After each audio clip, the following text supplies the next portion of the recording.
Hi everybody, this is Xiomara from Fitness XD and welcome to my YouTube channel. I am an NASM certified personal trainer and nutrition coach.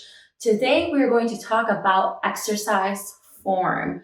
So why is it important? And then ways that you can improve your form and how, all right? So if you like this video, make sure that you give it a thumbs up and you subscribe below to stay up to date with all of my future videos. All right, so let's get right to it. Exercise form. What is it and why is it important? Exercise form is simply how you perform an exercise. So by that, I mean when you're squatting, deadlifting, doing a push-up, what it is that you look like while you're moving it. Not to be confused with technique. Technique is the manner in which you perform the exercise, such as do you do tempo reps? Do you hold the squat at the bottom? Do you go very, very slowly down in a push-up? So that is the difference between technique and form.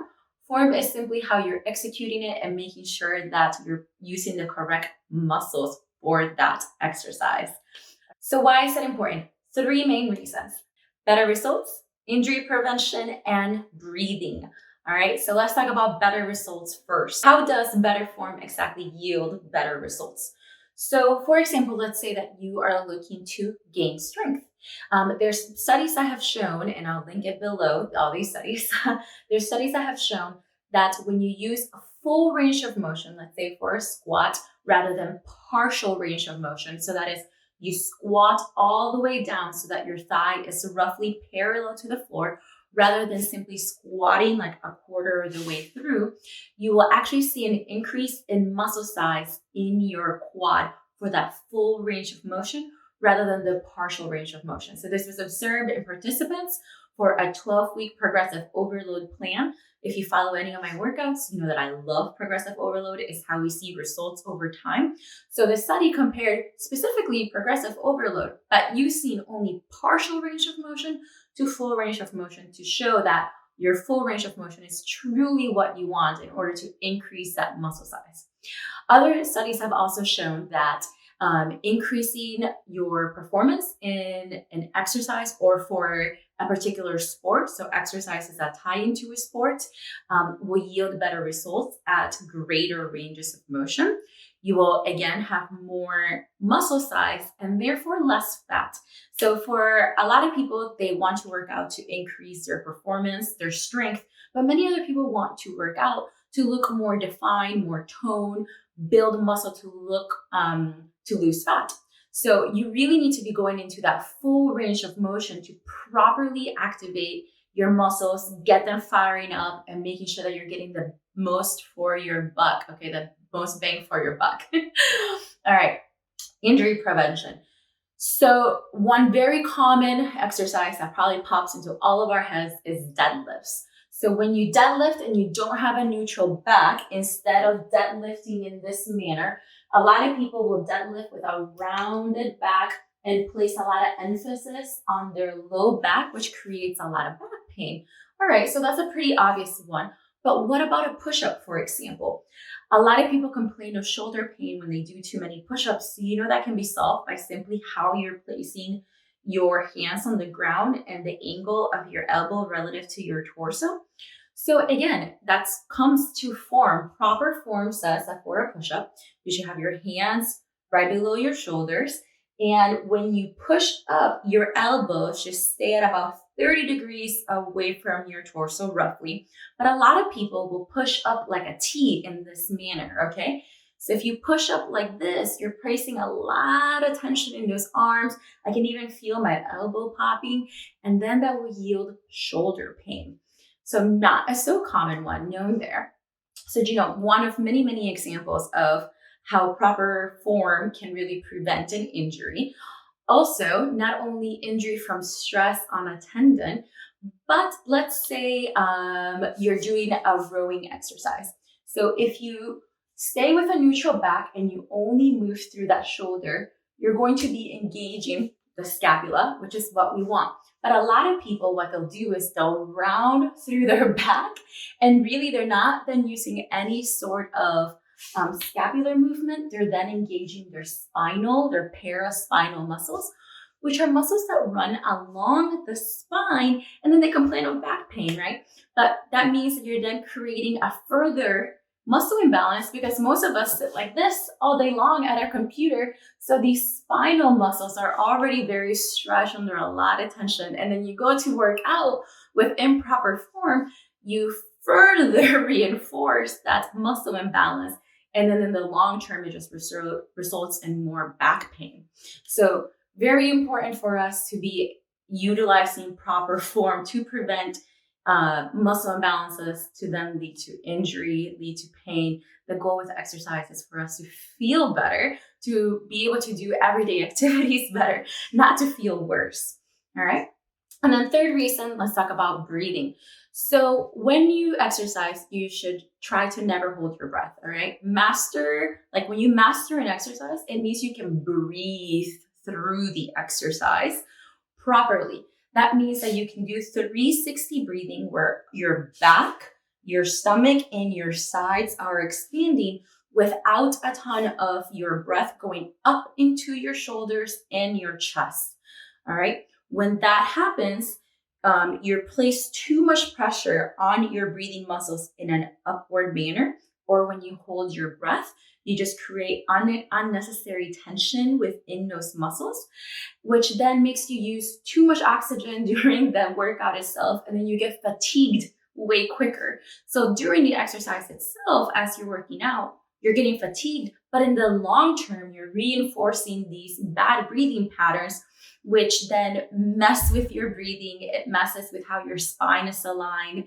I'm going through a pelvic floor specialization right now. If you follow me on social media, make sure that if you don't, you go on the links below and follow me on Instagram. But I'm learning all about breathing and how it affects both men and women and how necessary it can be. And it can help prevent things all the way from hamstring pain to tension headaches, just how we breathe.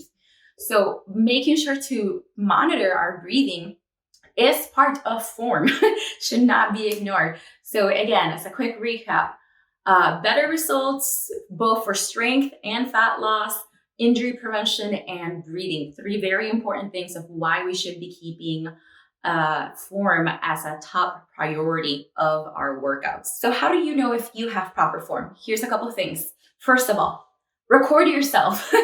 Record yourself.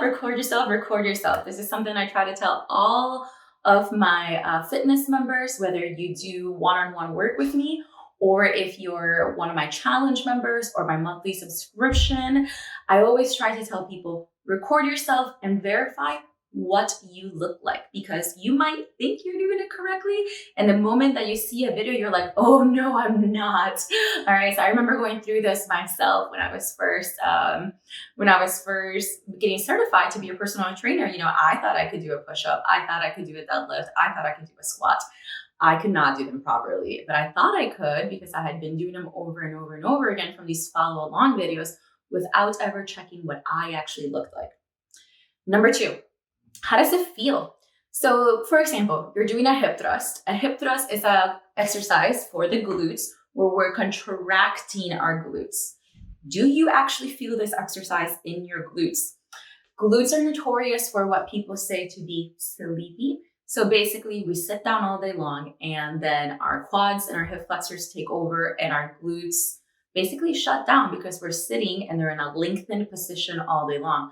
So when you jump straight into exercise, you may not feel glute exercises directly onto your glutes. All right. So this is why it's very important to do dynamic warm-ups where you're doing like a little bit of pre-exhaust work before the heavy work itself. So that's the first thing.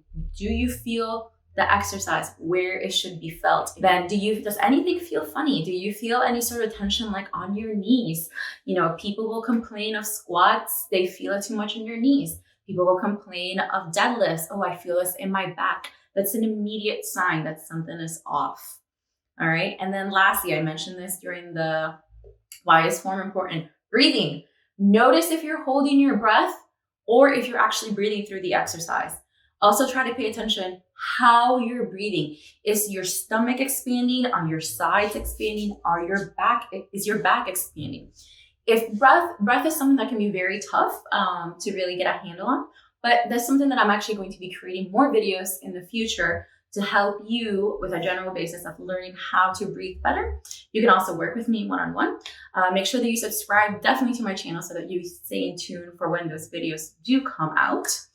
And lastly, when checking for proper form, do remember that not all of us will look the same. I think the absolute most common one is the squat. You have people that will tell you that a squat should look the same for everybody. This is absolutely not true. So I will have a video specifically on this in the next couple of weeks, talking more about squat form and how it varies, even if somebody was exactly my same height with the same general body shape, but we have different anatomical features, such as my legs are pretty long. I have a very long thigh bone, femur, compared to my torso, versus, for example, my best friend is the same exact height, but she has a much longer torso. And when we stand back to back, my glutes, my butt is like completely over her glutes. That's how much longer my legs are than her. So we both squat correctly. We both know the proper squat form, but our squat looks completely different to one another. So just remember that as you record your workouts and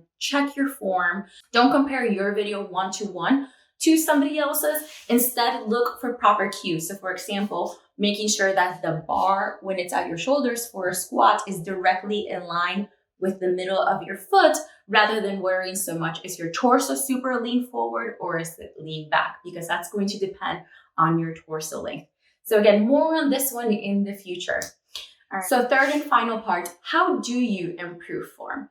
So as I just told you, to check your form, you should be recording your workouts. So the very first step on how to improve form is to establish your baseline. So take like the 6 basic movement patterns. You've got squatting, hinging, also known as deadlifting. You've got bridging, hip thrusts or glute bridges. You've got chest presses or push-ups. Then you've got pulling overhead, so chin-ups. And then you've got military presses, which are pushing overhead. So record yourself in the main 6 pattern movements and then see, are you moving correctly? Are you overusing your torso when you push overhead? Do you actually feel your glutes contracting at the top of every rep? Is your butt winking when you squat? Establish your baseline so that you know what to improve on. From there, then determine, okay, do you need to regress an exercise? So regression can be done 2 ways. Let's say you go to the gym and you're currently squatting 1 time your body weight. And let's say your body weight is 200 pounds. But then you record yourself and that you notice that you can't actually get very low within the squat itself. You're only coming down to about a quarter of the way down to parallel, okay? In that case, I would have you lower your weight. Let's remove like 20-30% off the weight and then try to squat.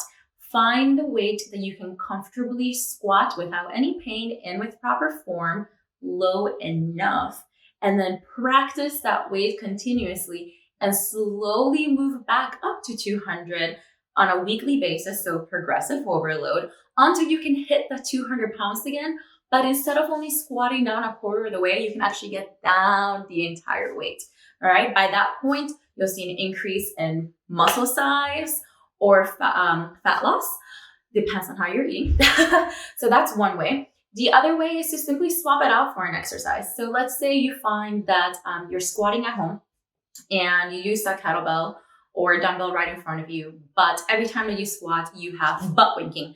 That is where your butt rounds at the bottom of every single rep. Well, then for you, I would recommend remove the weight completely and really work on that butt wink and keeping that core contracted and breathing through the exercise. All right, so instead of we remove the weight, but we're also now just regressing the exercise to go from a weighted squat to go to a body weight squat. Another manner would be push-ups. If you're not doing push-ups correctly on your feet and your hands, then try an incline push-up. All right, or if not, maybe try some chest presses that you're using lighter dumbbells. Work on that elbow positioning to then flip back over into a push-up and get better form that way. Fourth way to work on improving your form, mobility. So let's just go back to the squat example. hip and ankle mobility is something that can be a limiting factor for a lot of people because they simply don't have the flexibility dash mobility to be able to get down low enough because they can't move through their ankles or their hips. So that could be a factor for you. So make sure to record yourself. I'll link for you some mobility exercises, actually specifically for the squat that you can do. So click here. And then last but not least, number 5, mind to muscle connection. So this is another future video to talk further about mind to muscle connection, but a little brief summary here. Let's say hip thrust. It's an exercise that you want to do through the glutes, all right? Because your glutes are contracting. Think of your glutes doing the movement. That literal, like thinking about your glutes, moving your glutes up could be the difference of you feeling it and not feeling it. All right, so that's the 5th and final way. I hope that you enjoyed this video. Again, we talked about why is form important, the 3 things, how to check if you've got proper form, and how to improve your form. So again, if you like this video, make sure that you give it a thumbs up and you subscribe to my channel to be up to date when all future videos come out. All right, I hope to see you for my next one. Bye, everybody.